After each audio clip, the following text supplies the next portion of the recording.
축복합니다. 한 주의 거의 끝자락에 우리가 서 있습니다. 하나님의 은혜를 기억하고 오늘도 예배할 때 하나님의 그 크신 은혜가 오늘 또 새롭게 느껴지고 또 새롭게 경험되어질 줄 믿습니다. 오늘 특별히 현장 예배 가운데서 예배드리시는 우리 성도님들께서는 우리 공동체의 안전과 또 거룩한 수고를 해주시기를 부탁드립니다. 마스크를 끝까지 착용해 주시고 찬양 부르기가 어려우신 분들은 마음속으로 또 중심을 다한 고백으로 하나님 앞에 나아가시기를 바랍니다. 저희 찬양단이 최선을 다해서 전심으로 더 찬양하겠습니다. 요즘 계속 비가 내리고 있는데요, 비가 계속 내리니까 몸도 마음도 지치는 것 같습니다. 그러나 여러분, 비가 그친 뒤에 무지개가 반드시 뜬다는 이 믿음을 가지고 인생의 폭풍우가 몰아쳐도 약속의 신실한 약속의 무지개, 언약의 무지개를 우리 삶 가운데 펼쳐주실 그 하나님을 기대하면서 함께 찬양하겠습니다.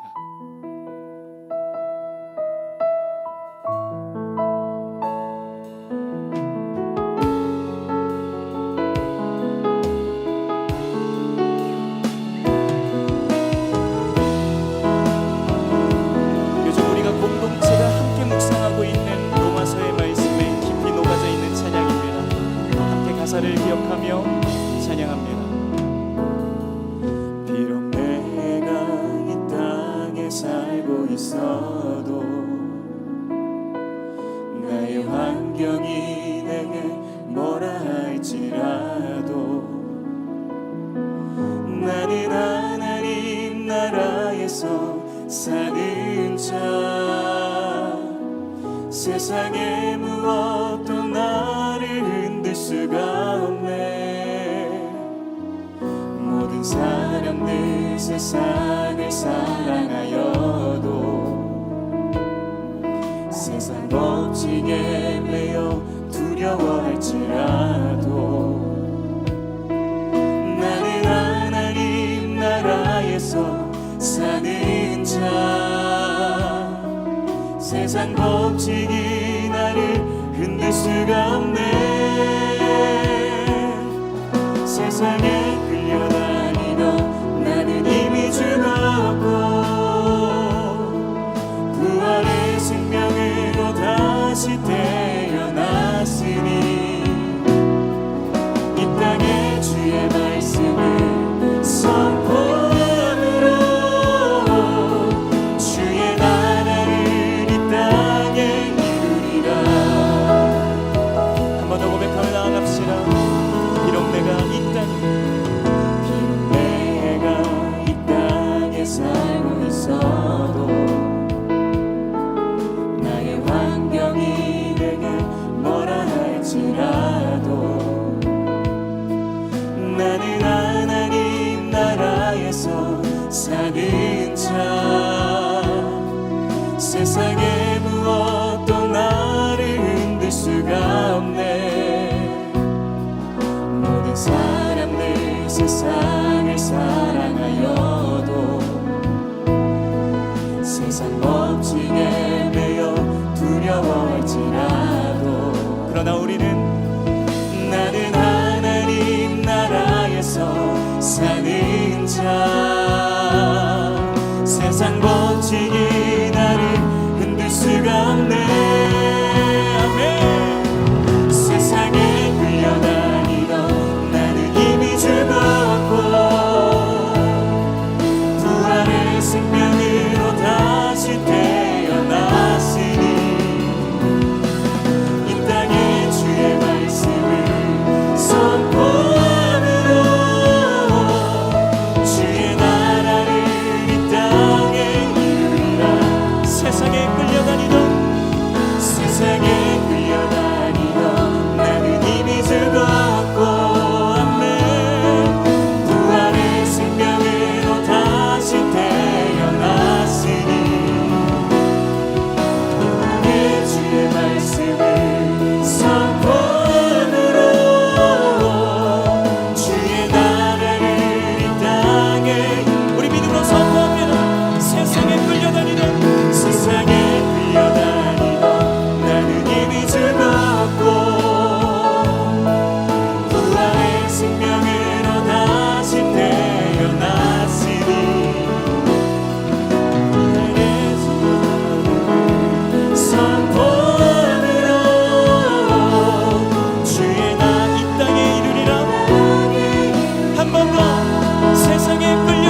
주여 임재하여 주시니 감사합니다. 오늘 우리가 누구인지 다시 한 번 더 선포합니다. 나는 주님의 것입니다. 나는 하나님의 자녀입니다. 나는 주님의 상속자입니다. 위대한 상속자의 삶을 시작하게 하시니 감사합니다. 하나님 오늘도 주를 바라보며 주님을 온전히 신뢰하는 믿음을 가지고 주님을 향해 노래하며 찬양하며 고백합니다. 주님 우리의 찬양과 믿음의 고백을 받아주셨습니다. 하나님의 나라를 우리의 삶 가운데 이루어 주시옵소서. 아멘.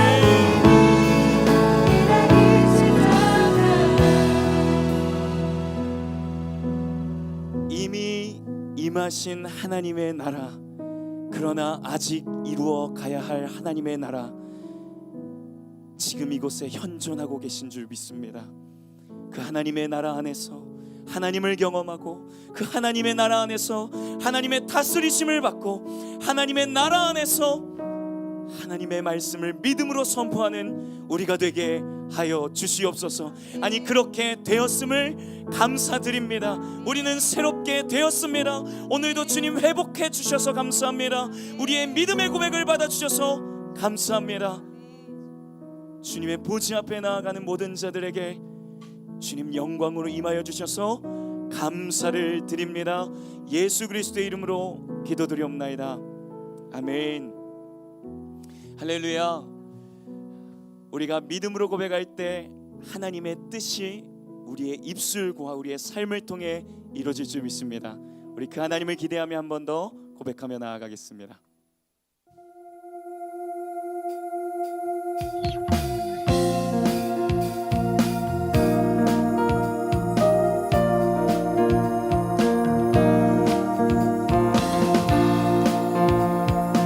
세상에 어떠한 어려움이 있어도 주님만을 바라보겠습니다. 주님 뜻대로 살기로 했네. 주님 뜻대로 살기로 했네. 주님 뜻대로 살기로 했네. 뒤돌아서지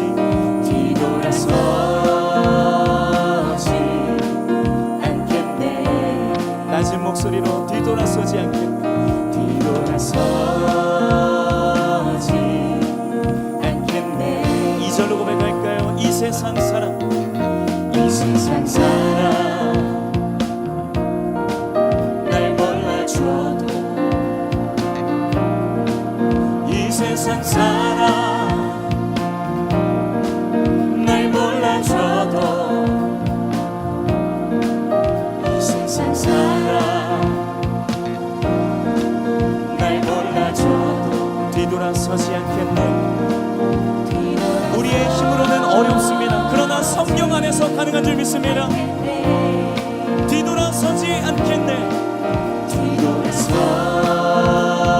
뒤돌아서지. 우리 성령을 의지하며 고백합시다. 어떠한 시련이 와도, 수많은 유혹 속에도 신실하신 주님 약속 나 붙들리라. 세상이 이해 못해도 우리를 조롱하여도 신실하신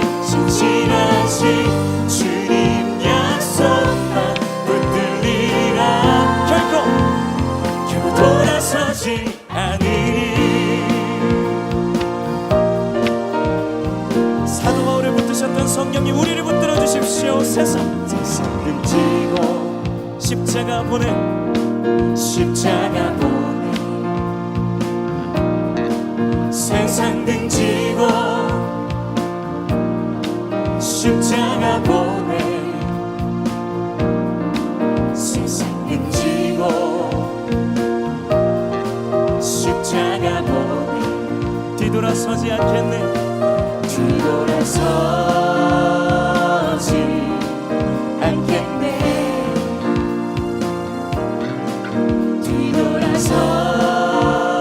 뒤돌아서지 않겠네.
주님께 감사의 박수를 올려드립니다. 아멘.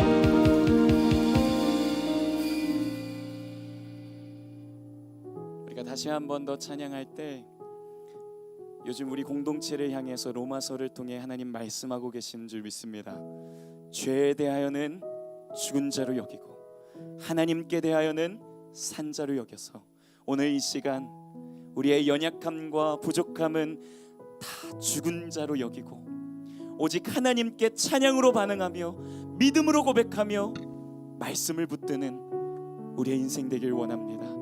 힘든 우리의 삶을 붙들어 주시는 그 하나님을 한 번 더 신뢰하며 마지막으로 고백하겠습니다.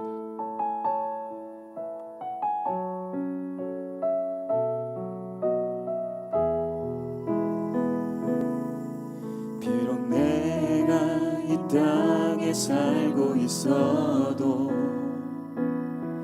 나의 환경이 내게 뭐라 할지라도 나는 하나님 나라에서 사는 자 세상의 무엇도 나를 흔들 수가 없네. 모든 사람들 세상을 사랑하여도 세상 법칙에 매여 두려워할지라도 나는 하나님 나라에서 사는 자 세상 법칙이 나를 흔들 수가 없네. 세상에 끌려다니던 나는 이미 죽었고 부활의 생명으로 다시 태어났으니 이 땅에 주의 말씀을 선포함으로 주의 나라를 이 땅에 이루리라. 우리 처음부터 한 번 더 고백하며 나아가십시다. 비록 내가 이 땅에 살고 있어 비록 내가 이 땅에 살고 있어도 나의 환경이 내게 뭐라 할지라도 나는 하나님 나라에서 사는 자 세상 무엇도 나를 흔들 수가 없네. 모든 사람들 세상을 사랑하여도 세상 법칙에 매여 두려워할지라도 나는 하나님 나라에서 사는 자 세상 법칙이 나를 흔들 수가 없네. 세상에 끌려다니던 나는 이미 죽었고 아멘 부활의 생명으로 다시 태어났으니 이 땅에 주의 말씀을 선포함으로 주의 나라를 이 땅에 이루리라. 세상에 끌려다니던 나는 이미 죽었고 주님께 향하여 다시 태어났으니 이 땅에 주의 말씀을 선포함으로 주의 나라를 이 땅에 우리 마지막 한 번 더 고백합시다. 세상에 끌려다니던 나는 이미 죽었고 아멘 부활의 생명으로 다시 태어났으니 이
영광 우리에게 말씀하여 주시옵소서.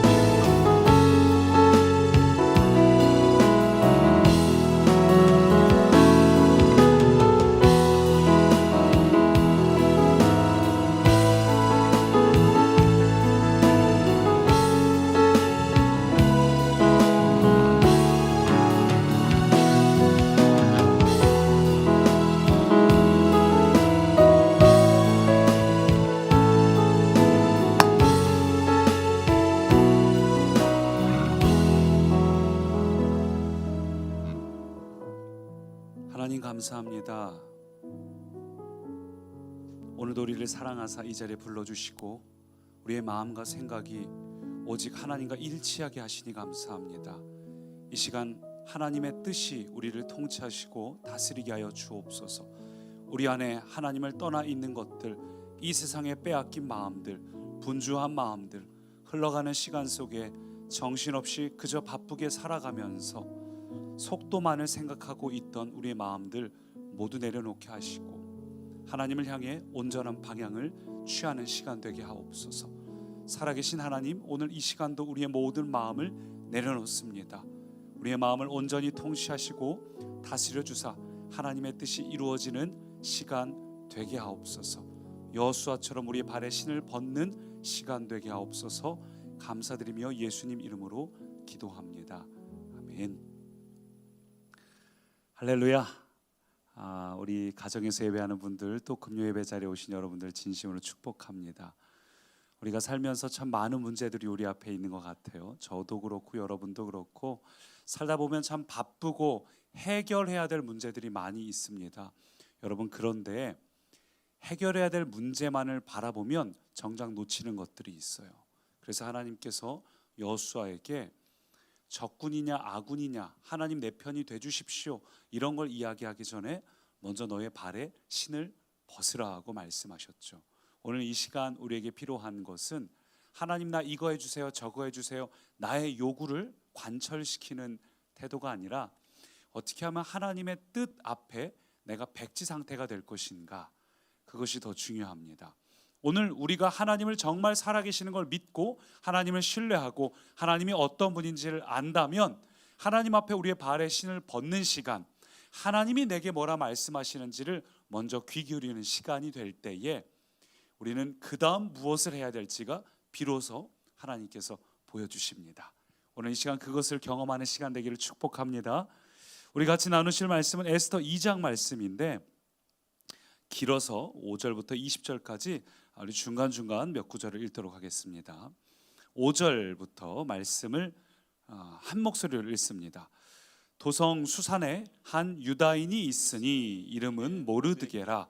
그는 베냐민 자손이니 기스의 증손이요 시므이의 손자요 야일의 아들이라. 전에 바벨론 왕 느부갓네살이 예루살렘에서 유다 왕 여고냐와 백성을 사로잡아 갈 때에 모르드게도 함께 사로잡혔더라. 그의 삼촌의 딸 하닷사 곧 에스더는 부모가 없었으나 용모가 곱고 아리따운 처녀라. 그의 부모가 죽은 후에 모르드게가 자기 딸같이 양육하더라. 10절이요. 에스더가 자기의 민족과 종족을 말하지 아니하니 이는 모르드게가 명령하여 말하지 말라 하였음이라. 모르드게가 날마다 후궁들 앞에서 왕래하며 에스더의 안부와 어떻게 될지를 알고자 하였더라. 19절입니다. 처녀들을 다시 모을 때에는 모르드게가 대궐문에 앉았더라. 에스더는 모르드게가 명령한 대로 그 종족과 민족을 말하지 아니하니 그가 모르드게의 명령을 양육받을 때와 같이 따름이더라. 아멘. 자, 우리가 오늘 에스더서 말씀을 읽었습니다. 우리가 혹시 오래전 영화인데요, 제 기억으로 2000년대 중반으로 알고 있는데 영화 300이라는 영화 혹시 아시나요? 예, 이렇게 그리스 쪽, 그리스가 아니고 스파르타 사람들이 주인공이었고 그 악역으로 나오던 존재가 페르시아 군대입니다. 그 중에서도 막 온갖 휘황찬란하게 꾸몄던 악독한 왕 이름이 크세르크세스라고 등장하는데 그게 바로 오늘 에스더서에 나오는 에스더의 남편이 된 왕 아하수에로 왕이 바로 그 장면에 나오는 그 크세르크세스예요. 그래서 그 영화는 할리우드 영화니까 좀 기괴스럽고 왕을 좀 이상하게 표현을 했지만 실제인 것은 페르시아는 그만큼 강력한 대군이었습니다. 그런 나라의 왕의 이 에스더가 나중에 왕비가 되는데, 근데 우리가 이 에스더서를 보면서 알게 되는 건 그렇다고 해서 에스더라는 한 여인의 성공 신화냐 그런 것도 아니고, 모르드게와 에스더가 얼마나 믿음으로 막 죽으면 죽으리라 우리가 그 말씀만 기억하는데 그러한 모르드게와 에스더의 구국 신앙에 대한 내용이냐 그것도 아니에요. 오히려 이 말씀의 주제는 우리가 방금 읽었던 제목이요, 우리와 똑같이 못난 사람들이 주제입니다. 모르드게와 에스더는 적어도 4장 앞쪽까지는 분명히 그들은 굉장히 못난 사람들이에요. 자기 자신을 위해서 살았던 사람들입니다. 그랬던 사람들이 나중에 하나님 앞에서 어떻게 변해서 죽으면 죽으리다는 믿음으로 나아가는지 하나님이 개입하시고 하나님이 간섭하시는 그런 내용이 에스더의 핵심이에요. 그래서 참 재밌는 건 에스더서에 하나님이라는 단어가 몇 번 나올까요? 한 번도 나오지 않아요. 에스더서 전체에 하나님이라는 단어는 한 번도 나오지 않는데 전체적으로 하나님이 기가 막히게 역사를 하셔요. 하필이면 그 왕이 그날 적절한 때에 잠이 안 와서 기존의 역사서를 갖다 읽는데 하필이면 또 모르드게가 등장하는 장면을 읽게 되고, 이런 기가 막힌 타이밍들을 딱딱딱 보여주면서 하나님이 사실은 모든 것의 주인공임을 보여주고 있는, 그래서 에스더서의 핵심은 사람의 변화예요. 하나님께서 어떻게 그 못난 사람들을 변화시키셔서 하나님 나라의 일꾼으로 사용하셨는지 그 반전의 스토리를 오히려 에스더서가 보여주고 있습니다. 그래서 에스더서를 우리가 읽기 전에 또 하나 전체 배경을 하나 알면 좋은데, 성경 배치상으로 보면 느헤미야서의 그 다음이에요. 그래서 역사서의 마지막입니다. 그리고 에스더서를 딱 넘어가면 그때 뭐가 나오냐면 욥시, 잠전 이렇게 넘어가는 거거든요. 그리고 소선지서로 이어져요. 그러니까 에스더가 역사서의 가장 마지막에 왜 배치돼 있을까요? 이유가 있어요. 이 역사서가 쫙 흘러가면서 어떤 흐름이죠? 우리가 뭐 사무엘 상하로부터 시작해서 열왕기 상하, 역대기 상하 뭐 이런 흐름으로 가면서 점점 백성들이 타락하게 되죠. 타락하면서 먼저는 북이스라엘이 어느 나라에 멸망당했죠? 아수르에 멸망당했습니다.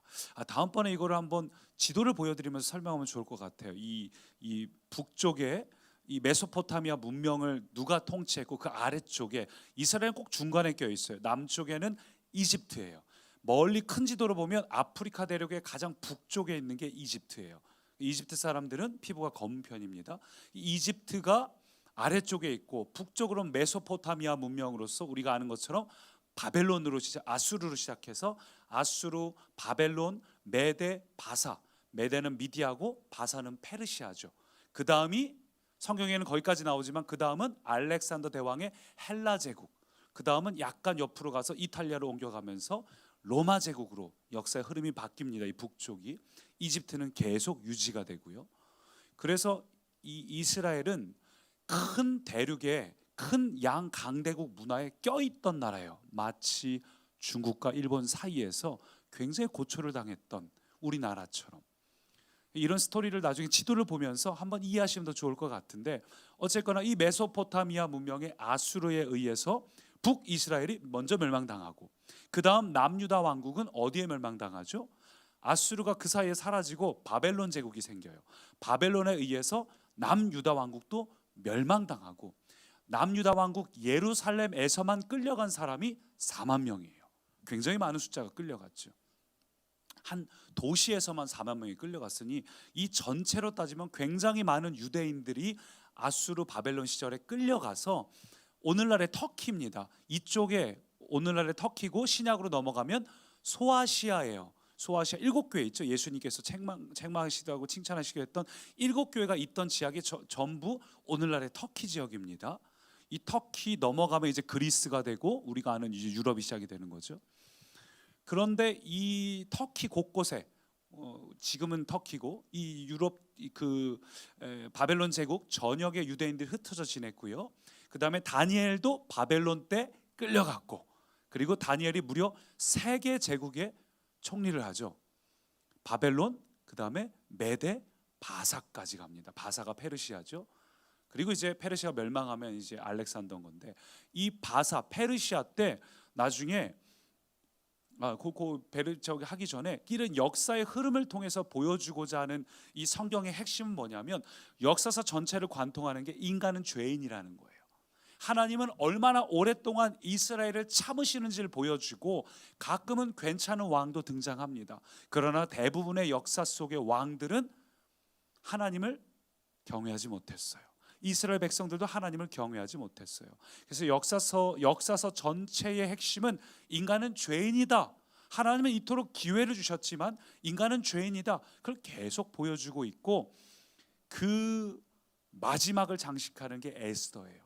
에스더 역시 이 역사서 전체의 주제처럼 인간은 죄인이다, 그걸 여실히 드러나는 게 바로 모르드게와 에스더의 아주 인간적인 모습, 세속적인 모습을 스타트로 보여줍니다. 그래서 우리가 에스더서 하면 늘 죽으면 죽으리다라고 생각하는데, 사실 거기 희망이 있는 거예요. 성경이 다른 종교 경전하고 다른 건 인간의 못났던 모습도 여실히 보여줍니다. 에스더와 모르드게는 정말 세속적인 사람이었습니다. 그랬던 그들이 변화된 스토리예요. 그래서 우리가 이런 배경 속에 좀 전에 이어진 부분들을 한번 이어보면, 페르시아 제국이 등장하죠. 그리고 페르시아 시절에 고레스 황제가 칙령을 내려서 모든 백성들을 돌려보내요. 유다 백성들을. 그래서 뭐라고 하냐면 에스라 1장을 보면 이렇게 말해요. 바사왕 고레스 원년에 예레미야 입을 통해 하신 말씀을 이루게 하시려고 고레스 마음을 감동시켜서 고레스가 온 나라 페르시아 제국에 공포하고 조서를 내려서 뭐라 그러죠? 3절 보니까 너희 중에 그의 백성된 자, 그의 백성된 자가 누굽니까? 하나님의 백성된 자예요. 고레스가 다니엘을 통해서, 사자굴 속의 다니엘을 통해서 하나님을 완전 존경하는 거예요. 그래서 너희 중에 그의 백성된 자, 하나님의 백성된 자는 다 유다 예루살렘으로 가서 성전을 건축하라. 그가 예루살렘에 계신 하나님이시라. 예레미야를 통해 예언됐던 말씀이 이루어지는 거죠. 그래서 가라는 거예요. 그러면서 5절로 보니까 이에 누가 갔습니까? 유다와 베냐민 조장들과 제사장들, 레위 사람들, 그 마음이 하나님께 감동받고 올라가서 건축하고자 하는 모든 자들은 다 일어나서 돌아갑니다. 얼마나 감동적인 스토리예요. 그런데 몇 명이 갔을까요? 많이 안 갔어요. 4만 2천 명가량이 갔습니다. 그 전체가 포로로 끌려갔는데, 예루살렘에서만 4만 명이 끌려갔는데 돌아온 전체 역시도 고작 해야 4만 2천 명에 불과했어요. 왜 이거밖에 안 왔을까요?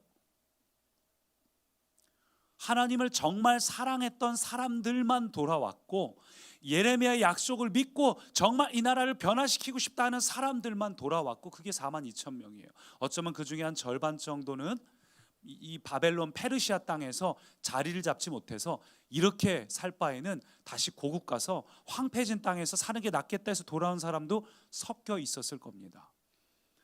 자, 그러면 끌려가 있지 않은 거기 당시 페르시아에 있던 인구는 몇 명일까요? 후에 조금 더 시간이 흐른 후에 알렉산더 대왕 사후에 이 나라가 쪼개지죠. 나라가 제국이 쪼개져, 헬라 제국이 쪼개져서 그 중에 하나가 이집트를 통치했던 톨레미 왕조인데, 톨레미 왕조가 나중에 세계 7대 불가사의 중에 하나였던 이 도서관을 지을 때, 도서관 이름이 뭐였죠? 알렉산드리아 도서관을 지을 때, 지금은 없습니다만, 그때 유대인들이 얼마나 많은지 유대인들을 위한 책을 그때 쓰게 했어요. 그래서 이집트하고 이 바벨론을 끌려갔던 유대인들이 굉장히 많아서 조사를 해보니까 그때 기록으로 보면 바벨론 쪽에만 70만 명이 있다고 기록이 나와 있습니다. 그러니까 굉장히 많은 숫자가 바벨론에 있었다는 거예요. 적어도 포로 귀환 당시에 제 생각엔 적어도 한 30만 이상은 있었을 겁니다. 30만 명 중에 겨우 4만 명만 돌아온 겁니다. 그러니까 왜 안 돌아왔을까요? 여기서 오늘 배경이 출발합니다. 돌아오지 않은 사람들, 상당수의 사람들은 이미 바벨론에 익숙해져 있어요. 자기들 정체성은 유대인입니다. 유대인의 정체성은 지켰어요. 지켰는데 세속화된 유대인인 겁니다. 요즘으로 치면 세속화된 그리스도인이에요. 모르드게 역시 마찬가지예요. 우리가 자꾸 모르드게나 에스더를 보면서 모르드게는 정말 믿음의 사람이에요. 어떻게 그렇게 살아가지? 아니요. 모르드게는 세속적인 사람이에요. 그가 정말 하나님을 사랑했다면 그도 예루살렘에 돌아왔을 겁니다. 근데 그는 그러지 않았어요. 그는 오히려 거기 있는 게 좋았어요. 왜냐하면 그는 성문 문직이었거든요. 나중에 보면 에스더가 왕후가 된 다음에 그 다음에 이제 모르드게가 성문 앞에 있는 장면이 나와서 사람들이 생각하기를 에스더 덕분에 한 자리 차지했나 보다 하는데 그렇지 않아요. 그보다 앞쪽에서 아직 에스더가 간택받기 전에도 후궁들에 드나드는 걸 보면 그는 이미 그 전부터 이 페르시아 성의 문직이었습니다. 그러니까 타민족 출신으로 성을 지키는 문직이라는 건 그가 거기 끌려가서 그 집안이 부단히 애를 써가지고 바벨론 사람들에게 인정받는 존재가 되었다는 거예요. 페르시아 사람들에게. 심지어 모르드게란 이름 뜻이 뭔지 아세요? 마르둑이라는 바벨론의 주신이 있습니다. 마르둑께 예배하는 자라는 뜻이에요. 그러니까 이거는 모르드게의 정체성을 너무 잘 보여줍니다. 하나님께 예배하는 자, 하나님의 목숨 거는 자 아니요. 마르둑한테 제사 지내는 자예요. 좀 전에 아까 우리가 말씀 읽었지만 에스더란 이름도 원래 뭐라고 돼 있죠? 하다사가 원래 히브리 이름이에요. 하다사. 그거는 이스라엘에서 아주 중요한 이 나무 열매 중에 하나인데 이 하다사도 굉장히 중요하고 좋은 뜻이거든요. 근데 그 이름을 버리고 에스더란 이름을 했어요. 에스더도 여러 가지 설이 있지만 그 중에 하나는 수많은 신들 중에 하나예요. 에스테리아라는 신의 이름을 딴 게 아닌가라고 주석가들이 보기도 합니다. 그러니까 그렇게 철저하게 세속화돼서 페르시아 문화에, 바벨론 문화에 완전히 동화돼 있는 세속적인 사람들이 모르드게하고 에스더였어요. 그리고 심지어는 나중에 왕비를 뽑을 때 모르드게가 사촌 오빠인 거 아시죠? 죽은 삼촌의 딸입니다. 그러니까 자기가 사촌 오빠예요. 아마 제가 보기엔 나이 차이도 그렇게 많이 나지 않았을 것 같습니다만 모르드게가 자기 이 사촌 여동생인 에스더를 후궁의 자리로 내보내면서 뭘 이야기하죠? 너는 네 민족이 누군지 절대 알려주지 말라고 이야기합니다. 여기에는 두 가지 설이 있어요. 하나는 이건 성경에 나오지 않고 주석가들에 의하면 당시에 페르시아 제국에서 왕비를 뽑을 때 문헌을 찾아보니까 6대 그 친동맹을 맺은 국가가 있어요. 그 국가, 그 민족에 속한 사람들만 왕비를 뽑았다는 기록이 있어서 그래서 숨겼을 수도 있고, 근데 만약에 그게 사실이라 해도 그러면 왕비를 보내지 말아야죠. 왜 거짓말을 하면서까지 보내죠? 제가 보기에는 모르드게는 정말 세속적이어서 내 사촌 여동생이 왕비가 되면 내가 한 자리 차지하겠다, 아주 세속적인 목적을 가지고 에스더를 왕비의 자리에 보냈어요. 그래서 절대 기독교인을 알리지 마라, 우리가 세상에서 귀찮으니까 하듯이 그렇게 한 겁니다. 네가 어느 민족인지, 네가 어떤 종교를 갖고 있는지 사람들에게 절대 알리지 마라. 에스더는 그거에 대해서 일체 말하지 않았다고 이야기를 해요. 저는 이 장면을 점점 보면서 화가 나기 시작해요. 어떻게 이럴 수 있지? 근데 그게 바로 우리의 모습 아닐까요? 여러분, 우리도 마찬가지 아닌가요? 우리도 이 땅을 살아가면서 우리가 그리스도인임을 잘 알려주지 않고 살아가는 이유가 뭘까요? 우리가 손해볼 것 같아서, 우리가 한 수 접고 들어가야 될 것 같아서, 피곤해질 것 같아서, 예수 믿는다는 이유로 뭔가 피곤해질 것 같아서 우리는 숨기고 살지 않습니까?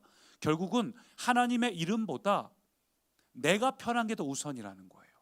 우리도 어느새 모르드게하고 에스더나 똑같이 별다를 바가 없는 세속적인 사람이 되었습니다. 오늘은 이제 모르드게만 나눌 거고, 제가 문자 드린 것처럼 다음 주 금요일에 이제 에스더 역시 어떻게 세속적이고 에스더의 모습도 우리가 참 닮아 있는 모습이 많아서 다음 주엔 에스더를 나누겠지만 오늘은 모르드게예요. 이 모르드게가 그래서 자기의 이 인간적인 것들을 이루고 싶어 가지고 이 에스더를 왕으로 보내면서 네가 어떤 민족인지 알리지 마라, 너 하나님 있는 티 내지 마라, 이렇게 얘기했던 이기적인 인간이 바로 이 모르드게입니다. 그리고 그 다음에 성경은 빠르게 진행돼요. 모르드게가 어느 날 성문을 딱 지키고 있는데 왕의 내시 두 명이서 배신을 하려고 이야기를 합니다. 그걸 딱 들었어요. 그리고 그거를 자기가 직접 자기 직속상관에게 얘기해도 되는데 에스더를 통해서 이야기를 합니다. 자기에게 뭔가 돌아오기를 기대했겠죠. 야, 에스더에게 누구한테 들었어? 제 사촌 오빠가 아버지 같은 존재인데요. 고아인 나를 거두고, 그러면 그를 이렇게 뭔가 기대했겠죠. 근데 그것을 듣고는 왕이 내시들은 처형하고, 그 내용은 왕의 궁중일기에 기록을 해놓고는 왕이 정작 제일 중요한 포상을 하지 않습니다. 그리고 바로 다음 장으로 넘어가면 왕이 어느 날 갑자기 하만이란 존재, 이제 이 세계의 가장 빌런, 악당이죠. 그 하만이란 존재를 갑자기 포상하는 장면이 나와요. 그 아하수에로도 악독한 왕입니다. 보면은 왕후 와스티를 쫓아내는 장면이나 아니면 하만에게 큰 돈을 받고 유대 사람 죽이든지 말든지 하는 장면 보면 이 왕도 좋은 왕은 아니에요. 그러니까 다음 주 에스더 할 때 정말 우리가 느낄 만한 것들이 많이 있어요. 우리가 추구하는 바 중에 바뀌어야 될 게 정말 많이 있어요. 근데 어쨌거나 하만하고 왕이 쎄쎄쎄를 해갖고 왕이 너 하만 너무 괜찮다 하고서 하만에게 칭찬을 하면서 하만에게 포상을 하고 하만에게 다 엎드려 절하라고 이야기합니다.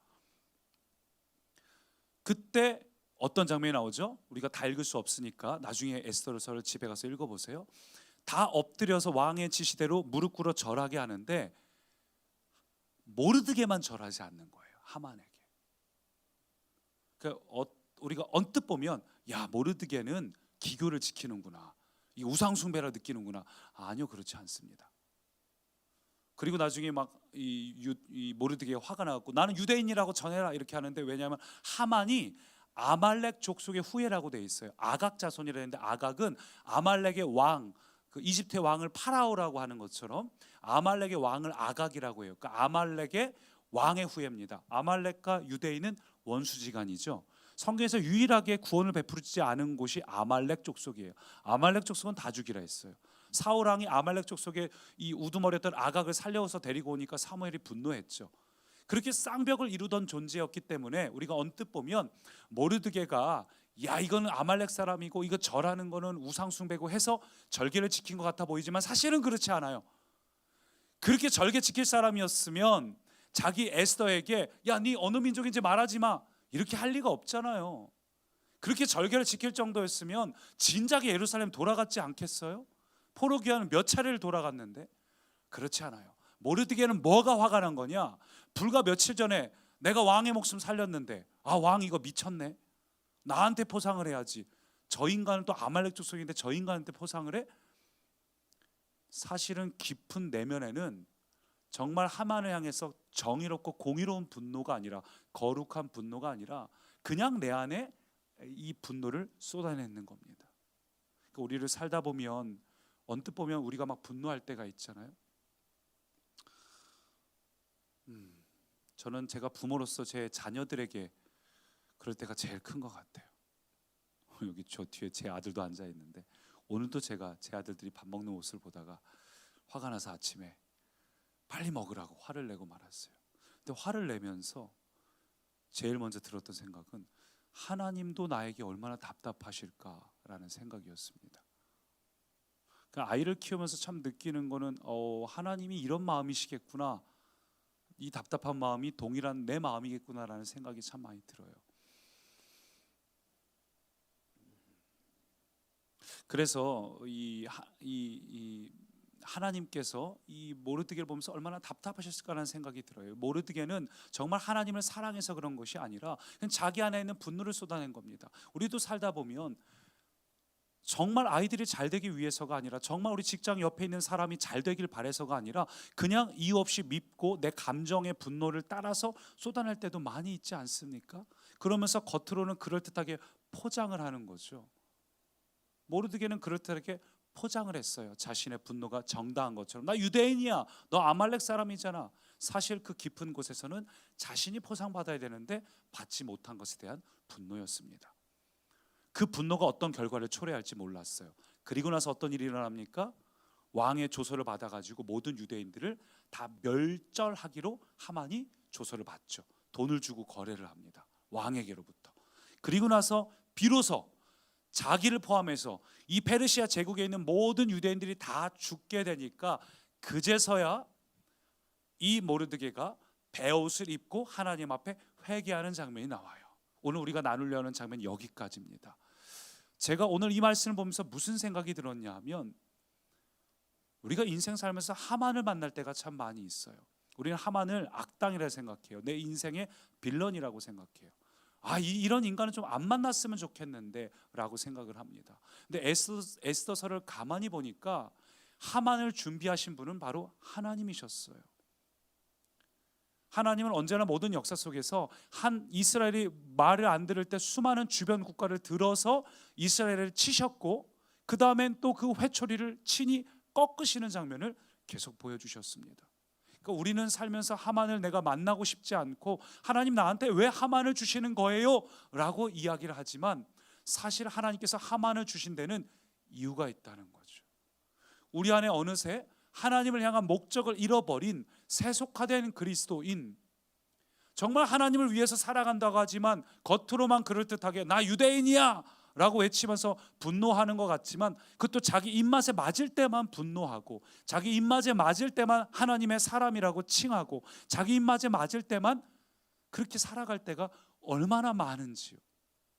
내 입맛에 맞을 때만, 내가 기분 좋을 때만, 내가 원하는 부분만 하나님의 뜻대로 순종하고, 내가 원치 않을 땐 그렇지 않고, 결국은 우리 인생의 목적을 가만히 보면 우리도 모르드게랑 똑같아요. 그냥 잘 먹고 잘 사는 거예요. 그걸 위해서라면 하나님도 기꺼이 팔아버릴 수 있어요. 유대민족 기꺼이 팔아버릴 수 있어요. 하나님의 뜻하시는 거룩한 뜻, 예루살렘의 회복은 전혀 관심도 없어요. 똑같이 페르시아에 있어도, 남아 있어도 느헤미야처럼, 왕의 술 맡은 관원처럼 그렇게 살았던 존재도 있는데, 모르드게처럼 그 중요한 자리에 있으면서 오히려 유대인 전체를 죽을 위기에 만드는, 마치 요즘 코로나 때 오늘도 또 교회에서 문제가 일어났던데, 이럴 때는 밥을 먹지 말아야 되는데, 어쩔 수 없는 상황이 아니면 그러지 말아야 되는데, 정말 이 몇 사람 때문에 교회가 계속 욕을 먹는 것처럼 모르드게는 정말 제정신이 아니게 그냥 하나님보다는 자기 자신을 위해서 살았던 인생이었습니다. 저는 그걸 보면서 참 답답하게 느껴지는 부분 중에 한 가지가 바로 이거예요. 로마서 8장 10절을 같이 있습니다. 그리스도께서 너희 안에 계시면 몸은 죄로 말미암아 죽은 것이나 영은 의로 말미암아 살아있는 것이니라. 로마서 8장 말씀, 요즘에 계속 이 로마서 말씀을 쭉 읽고 있죠. 오늘 알티기도 한데, 로마서 8장 이 말씀은 몸은 죄로 말미암아 죽은 것이나 영은 의로 말미암아 살아있는 것이다 라고 이야기를 합니다. 이게 굉장히 중요한 얘기인데, 우리의 영은 구원받았다는 거예요. 칭의의 구원이라고 하죠. 근데 몸은 죄로 말미암아 죽었다라고 이야기합니다. 여기서 몸은 우리의 겉사람을 말해요. 그래서 로마서를 잘 보면 속사람이라는 표현도 나옵니다. 로마서 7장으로 가면은 속사람이 있다는 건 우리의 영을 이야기하는 거고, 겉사람은 우리의 생각, 자아, 가치관이죠. 겉사람이에요. 속사람은 영이고, 이 영, 속사람은 구원을 받았는데 겉사람, 가치관, 생각은 아직 구원받지 못했다는 겁니다. 영의 구원은 우리가 칭의의 구원이라고 하고요, 이 겉사람의 구원은 우리가 날마다 이루어가야 할 성화의 구원입니다. 그래서 이건 아직 구원이 이루어진 게 아니에요. 그래서 성경을 보면 날마다 구원을 이루어 가라고 얘기하죠. 두렵고 떨림으로 이루어 가라 그러죠. 구원 받았잖아요. 근데 왜 구원을 이루어 가요? 이 성화의 구원을 우리가 날마다 이루어 가야 될 영역입니다. 그래서 로마서 8장 그 다음 구절 11절로 넘어가면 이렇게 돼 있어요. 예수를 죽은 자 가운데 살리신 이의 영이 너희 안에 거하시면, 끝으로 넘어가서 너희 안에 거하시는 그의 영으로 말미암아 너희 죽을 몸도 살리시리라. 그러니까 하나님의 구원은, 지금 예수님께서 2000년 전에 이루신 구원은 우리 영, 칭의의 구원이고요, 그 다음에 오늘 그의 영으로 말미암아 살리시리라, 즉 성화의 구원은 그 예수 그리스도의 영, 성령님께서 오늘 우리 가운데 임하셔서 지금 성령님께서 우리 가운데 날마다 이루어 가시는 게 성화의 구원이에요. 그러니까 이 구원은 이미 2000년 전에 시작이 됐습니다. 예수님께서 십자가의 죽으심으로 성화의 구원과 칭의의 구원은 동전의 양면처럼 이루어졌지만, 그러나 성화의 구원은 날마다 이루어가는 거예요. 내가 예수님을 영접할 때 칭의의 구원은 이루어졌고 성화의 구원은 시작이 된 겁니다. 내 안에 성령님이 거하시니까 그 성령님께서 날마다 내 안에 변화를 일으키셔서 성화의 구원을 이루어가는 거예요. 이걸 또 다른 말로 하면 이렇게 표현할 수 있겠네요. 칭의의 구원은 존재의 변화고 성화의 구원은 상태의 변화입니다. 존재가 변화가 돼도 상태가 변화될 때까지 내 상태적으로 변화를 날마다 이루어 가시는 게 성화의 구원인 거예요. 그래서 칭의의 구원은 이미 우리가 예수 그리스도를 믿을 때 값없이 그냥 저절로 이루어진 것이고, 성화의 구원도 그렇다고 해서 우리가 막 노력을 하는 것이 아니라 우리가 할 일은 성령님께서 나를 통치하시고 다스리시도록 나를 내어드리는 거예요. 방금 뭐라 돼 있죠?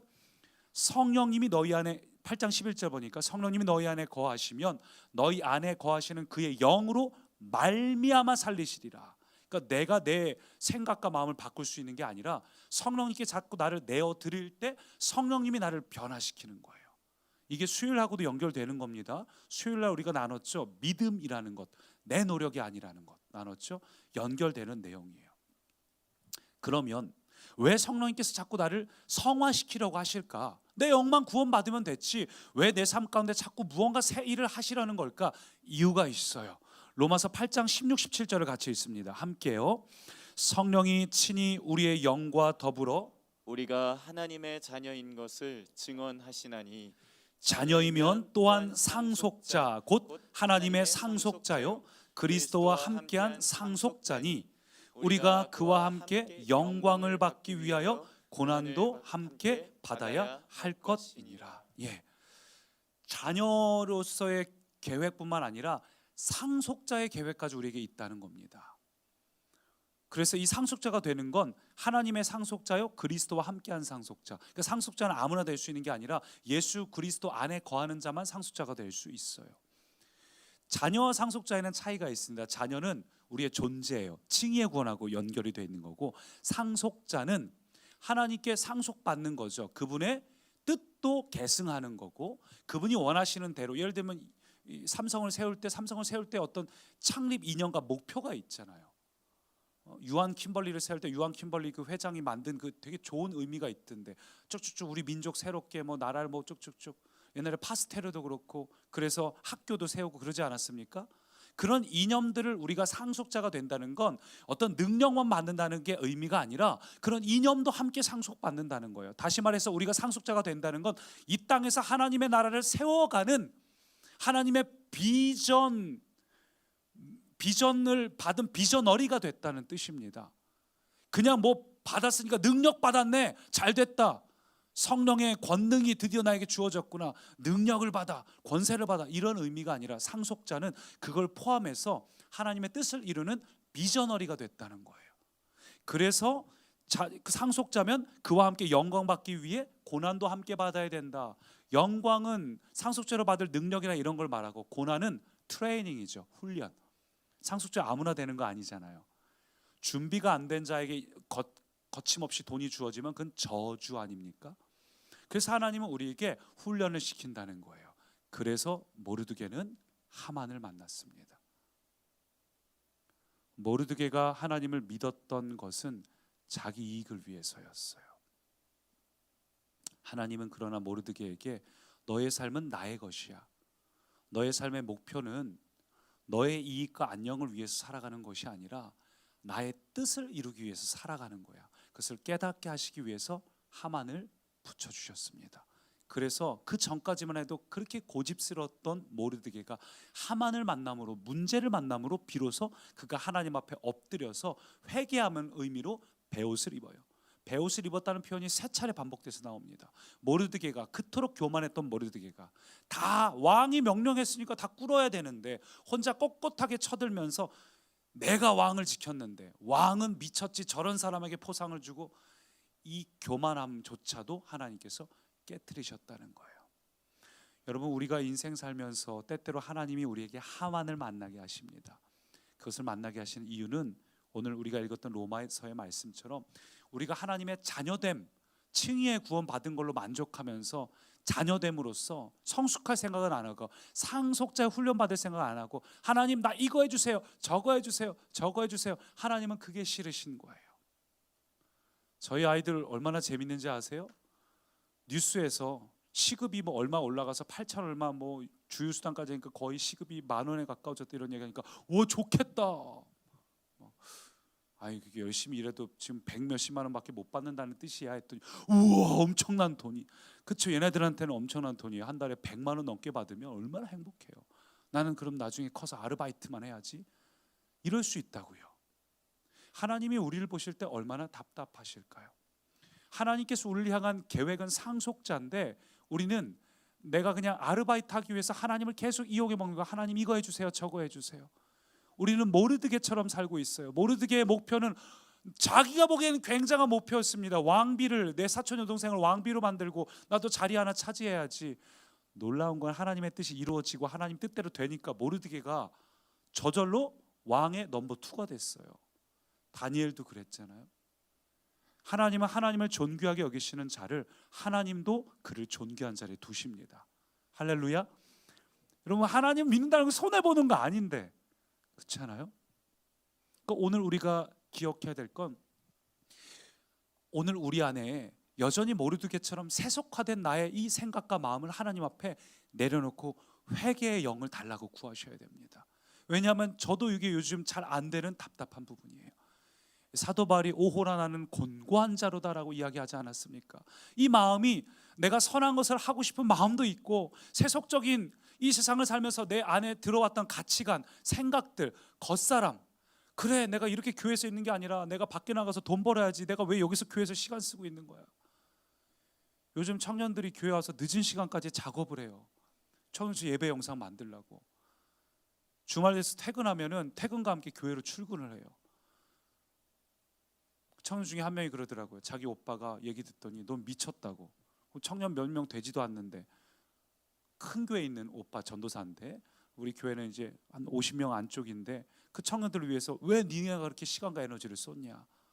근데 저는 이게 너무 감사한 거예요. 우리의 목표가 세상에서 인정받고 돈 많이 벌고 이런 거라면 주말에도 쉬고 주말에 차라리 학원을 다니고 해야겠지만 세상에도 열심히 살 뿐만 아니라 우리 하나님을 위해서 무엇을 할 것인가에 내 에너지를 쏟는 인생, 그게 세속적이지 않은 인생이고 하나님의 뜻을 이루는 인생이죠. 근데 우리는 어느새 그 정신과 마음을 다 잃어버렸어요. 마음은 있습니다. 선한 것을 원하는 마음은 있지만 또한 이 세상 따라가면서 겉사람대로 세속화된 가치관대로 내가 쉬고 싶고 놀고 싶고 교회에서 시간 보내기 싫다, 놀고 싶다, 이 마음도 우리에게 동일하게 있어요. 바울도 그래서 이 두 마음의 갈등으로 오호라 나는 곤고한 자로다. 여러분 이 문제를 어떻게 해결할 수 있을까요? 바울 스스로가 곤고함에서 해결할 수 있는 유일한 방법, 아까 8장 11절 너희 안에 거하시는 그의 영으로 말미암아 우리를 살리신다고 약속하셨습니다. 그래서 오늘 우리에게 필요한 기도 제목은 성령님 우리 가운데 회개의 영으로 임하여 주십시오. 하만을 만나도 회개하지 않을 수 있어요. 하만을 만나도 회개하는 것은 오직 성령님께서 임재하셔야지만 우리 안에 변화가 됩니다. 모르드게가 딱 변화되니까 에스더가 나중에 나 안 할래, 나 왕에게 못 나가 하고 다시 사람 보내니까 다시 사람 보내서 너 이거 안 하면 하나님이 딴 사람 통해 반드시 일은 이루실 거야. 근데 너가 후회하게 될 걸. 모르드게가 하나님의 사람은 다 바뀌어 버렸어요. 하나님의 영이 임해야 오늘 우리 가운데 그 변화가 일어납니다. 오늘 우리 가운데 그 결단이 있기를 축복합니다. 우리 그래서 함께 이 찬양 들으면서 함께 합심으로 기도하겠습니다. 이 찬양을 우리가 아까 앞서서 불렀는데 우리 한번 같이 불러볼까요? 오늘 처음 불러보는 찬양인데 내가 이 땅에 살다 할지라도 세속화된 사람이 아니라 세상 가치관이 나를 흔드는 것이 아니라 나는 하나님 앞에 내 삶을 온전히 드립니다. 그게 변화의 삶 양육이지요. 종교관뿐만 아니라 내 삶의 수많은 가치관들을 다 주님 소유로 내어드린다는 고백이죠. 오늘 이 찬양을 같이 부르면서 하나님, 난 더 이상 이 세상의 가치관에 흔들리지 않겠습니다. 모르드게처럼 살지 않겠습니다.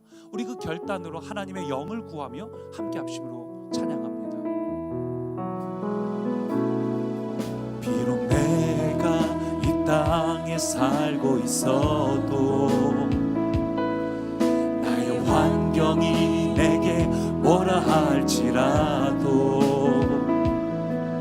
나는 하나님 나라에서 사는 자, 세상 무엇도 나를 흔들 수가 없네. 모든 사람들 세상을 사랑하여도 그러나 나는 세상 법칙에 매여 두려워할지라. 주님, 그러함에도 나는 하나님 나라에서 사는 자. 더 이상 세상 법칙이 나를 흔들 수가 없네. 세상에 끌려다니던 나는 이미 죽었고 부활의 생명으로 다시 태어났으니 이 땅에 주의 말씀을 선포함으로 주의 나라를 이 땅에 이루리라. 처음부터 비록 내가 이 땅, 주님, 우리가 바벨론 같은 페르시아 같은 이 땅에 살고 있지만, 이 환경이 나를 주장하고 있지만, 그러나 우리가 잊지 않은 것은 하나님 나라에서 사는 자. 그것을 분명히 하는 자는 그 무엇도 나를 흔들 수 없습니다. 모든 사람들 세상을 사랑하여도 그들은 세상 법칙에 매여 두려워할지라도 그러나 나는 하나님 나라에서 사는 자. 세상 법칙이 나를 흔들 수가 없네. 세상에 끌려다니던 나는 이미 죽었고 부활의 생명으로 다시 태어났으니 이 땅에 주의 말씀을 선포함으로 주의 나라를 이 땅에 이루리라. 우리 찬양 후렴을 들으면서 합심으로 기도할 때에 우리가 이 땅에 존재하는 이유는 상속자가 되기 위해 존재하는 겁니다. 여러분, 구원받은 걸로 만족하지 마세요. 칭의의 구원받은 걸로 만족하지 마세요. 우리는 하나님의 뜻을 이 땅에 이루어가는 굉장한 능력의 사람입니다. 한 사람 한 사람을 통해 굉장히 놀라운 일을 하기를 하나님은 원대한 계획을 갖고 계십니다. 근데 문제는 우리가 세속화된 그리스도인이 됐다는 겁니다. 모르드게처럼 살고 있습니다. 하나님을 이용할 생각을 하고 하나님을 부끄러워하고 있습니다. 하루를 살아가는데 하나님하고 전혀 관계없이 살아갑니다. 인생의 목적도 정신없이 바쁘게 최선 다하지만 하나님하고는 아무 관계가 없이 살아갑니다. 오늘 그것을 회개해야 하는데, 그러기 위해선 성령님께서 내게 회개의 영으로 임하셔야 됩니다. 하나님의 영만이 죽을 우리를 살릴 수 있습니다. 우리 오늘 이 시간 하나님 나를 깨우쳐 주십시오. 회개의 영으로 임하여 주십시오. 우리 간절하게 주여 한번 외치고 합심으로 기도합니다. 주님, 살아계신 주님이 이 시간 우리를 붙잡아 주옵소서. 부활의 생명으로 다시 태어났으니 아버지가 바라보는 이 땅에 주의 말씀 붙잡아 주십시오. 선포함으로 주님, 이 시간 우리를 주장하여 주십시오. 성령님, 이 시간 우리에게 회개의 영으로 임하여 주십시오. 하나님, 이 시간 우리의 입술을 열어 회개합니다. 세속적으로 살았던 우리의 모습을 회개합니다. 하나님의 나라, 하나님의 때가 가까이 왔는데 내 마음대로 살았던 나의 시간을 회개합니다. 여전히 나의 관심은 이 세상에 있고, 여전히 나의 욕심, 나의 갈망은 이 세상에서 어떻게 하면 잘 먹고 잘 살 것인가에 매여 있는 나의 모든 것들. 하나님, 나는 여전히 내 마음이 세상에 매여 있었어. 하나님, 그런 나 자신을 회개합니다. 하나님, 이제 나는 하나님 앞에 바로 섭니다. 나는 더 이상 그렇게 살지 않겠습니다. 하나님, 나는 더 이상 세상의 매인체로 살지 않겠습니다. 하나님의 뜻을 이루는 인생이 되겠습니다. 주님, 이 시간 내게 회개의 영으로 다스려 주시옵소서. 나를 온전히 통치하여 주옵소서. 주님, 나를 온전히 다스려 주옵소서. 주님, 나의 모든 것을 온전히 다스려 주시옵소서. 나의 모든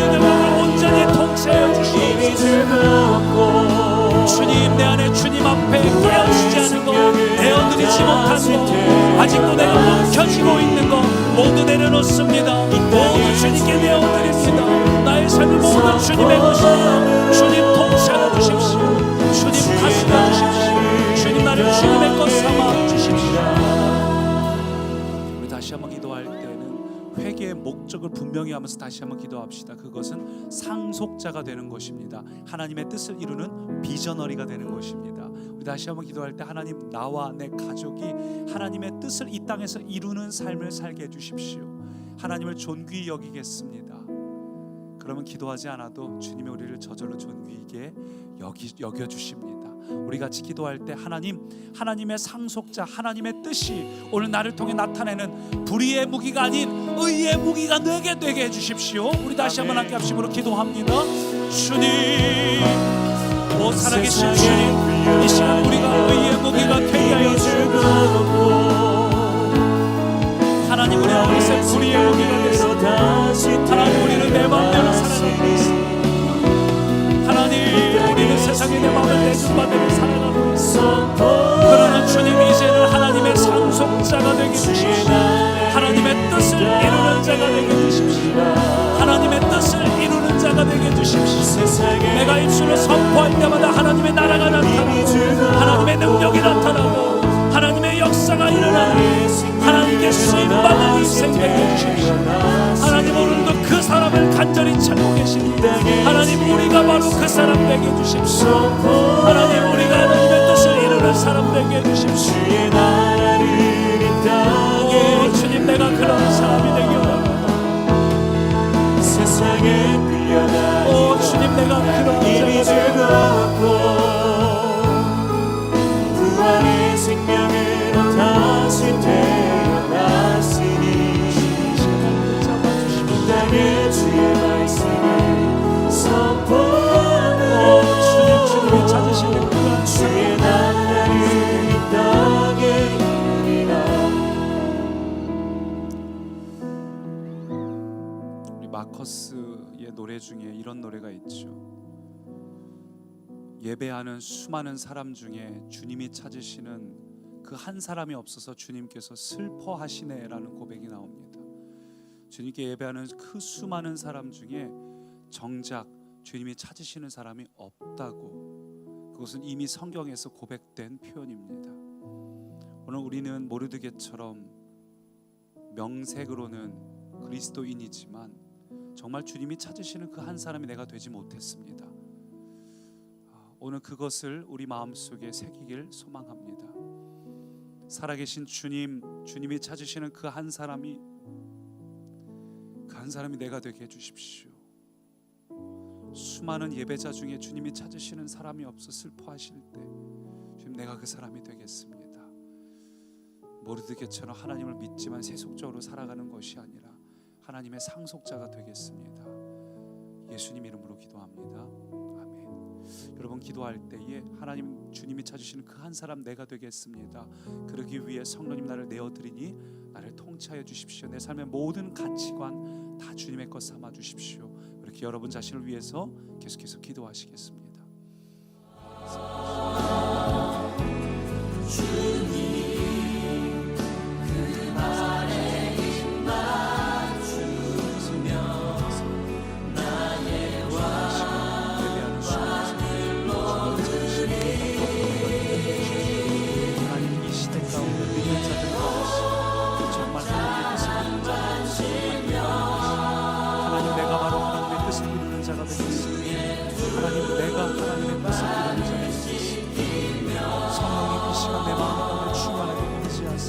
나를 다스려 주옵소서.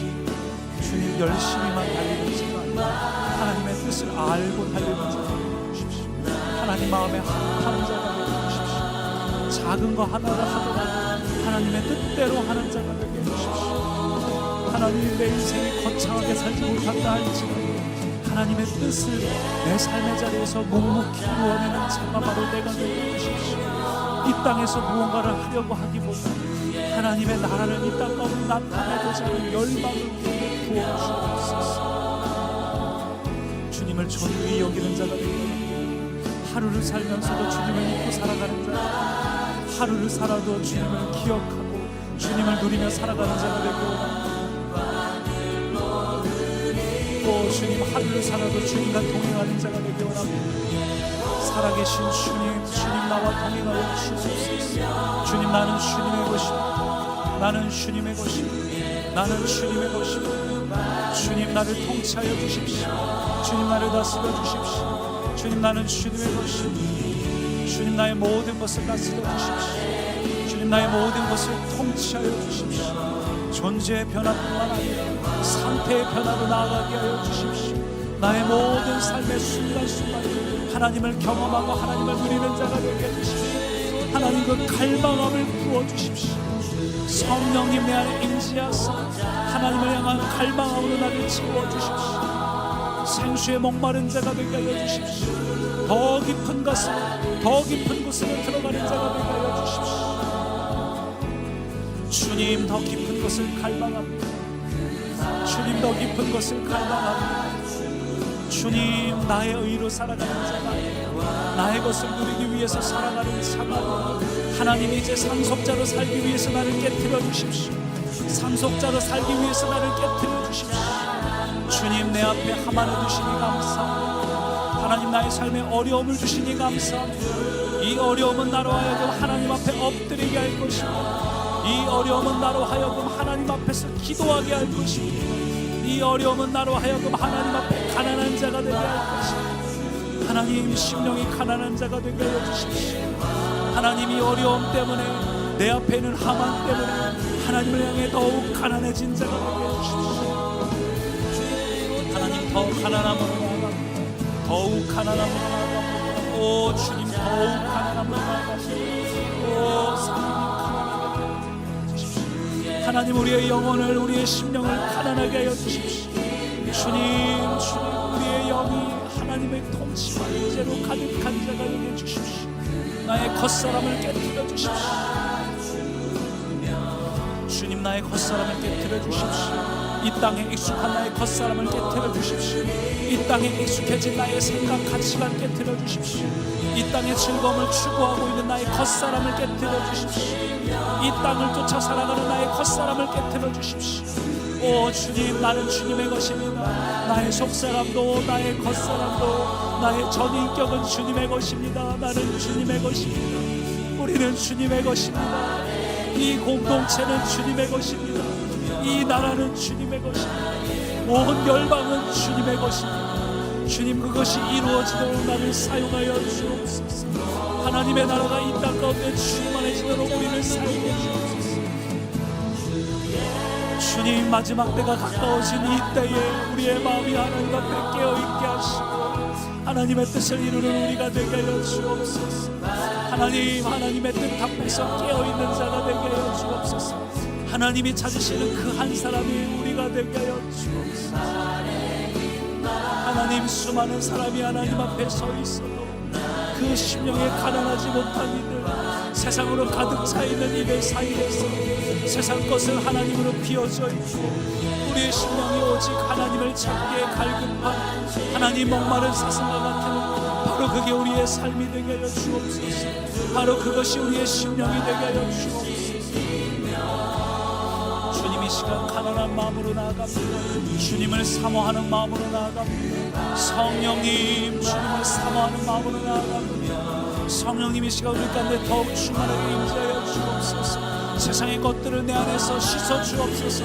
예수 그리스도의 보혈로 내 안에 있는 모든 허탄한 것들 깨끗하게 씻어 주옵소서. 성령님, 성령의 불로 나의 안에 있는 허탄한 것들을 태우시옵소서. 성령의 불로 내 안에 허탄한 것들을 태우시옵소서. 성령의 불로 나를 태우시옵소서. 성령의 불로 나를 태우시옵소서. 내 안에 허탄한 것, 더러운 것들을 태우시옵소서. 성령님 태우시옵소서. 성령님 태우시옵소서. 우리의 심령 가운데 정결한 마음 주십시오.